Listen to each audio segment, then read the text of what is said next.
Good morning, everyone. First of all, let me introduce myself. My name is Luthfiyyana Syifa with student ID 24220009, and today I'll be present my final project. Let me start by asking you to think about a critical moment in language learning.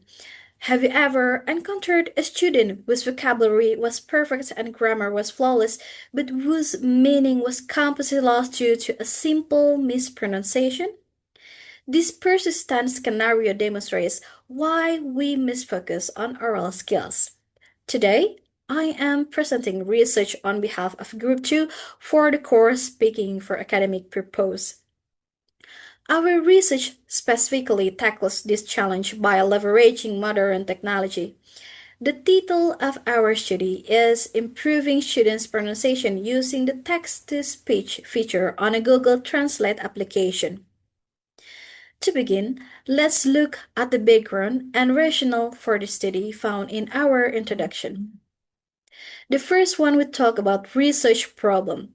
The core issue is that pronunciation is often seen as a small or insignificant part of learning English, which leads many students to ignore it. This lack of attention frequently results in persistent and fossilized pronunciation errors that negatively affects students' oral communication skills. In fact, pronunciation tends to get far less attention than grammar or vocabulary in FL classrooms. We sought to address this using innovation. The Google Translate text-to-speech feature is a digital tool that offers new possibilities for improving pronunciation learning.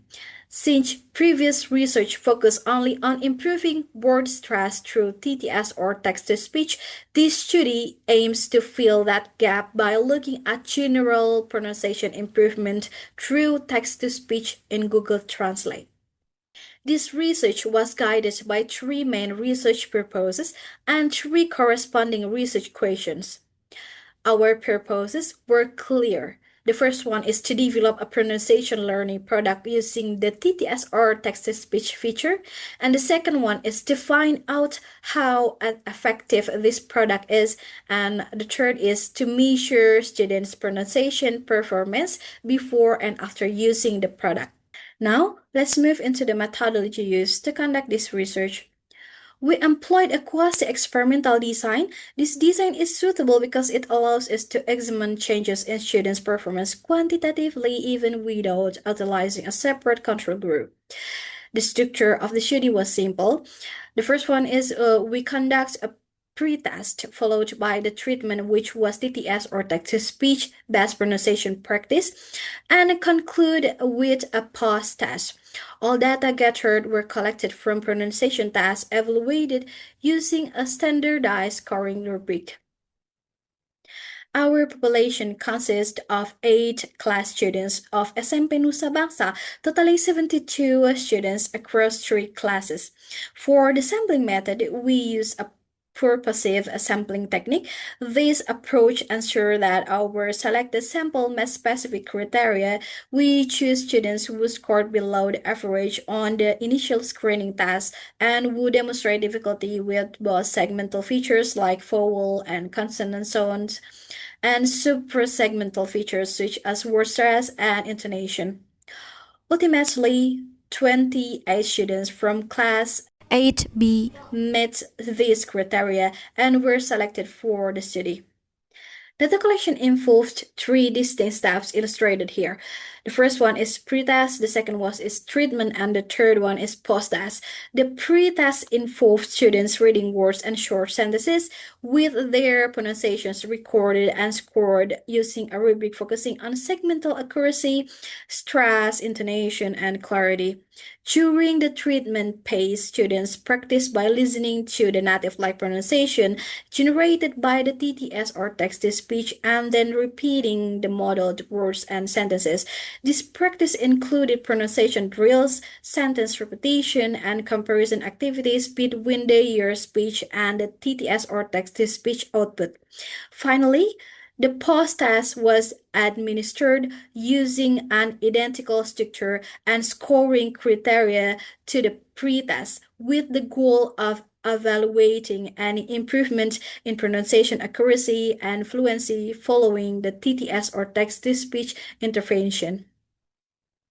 Our data analysis involves four main stages.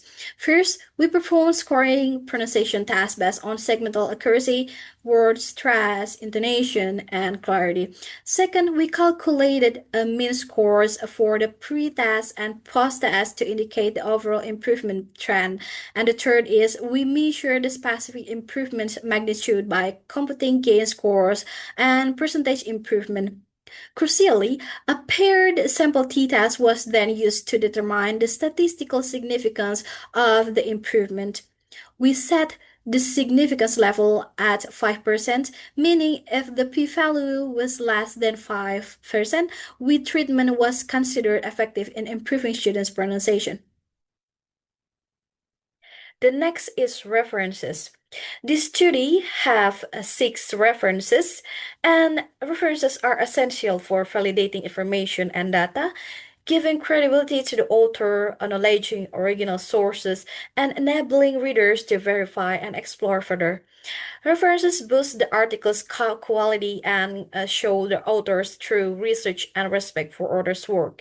For the example, the study from Al-Haisoni and Al-Hassani in 2017, an investigation of Saudi EFL University students' attitudes toward the use of Google Translate International Journal of English Language Education. In summary, our research successfully deployed a structured intervention using the text-to-speech feature of Google Translate.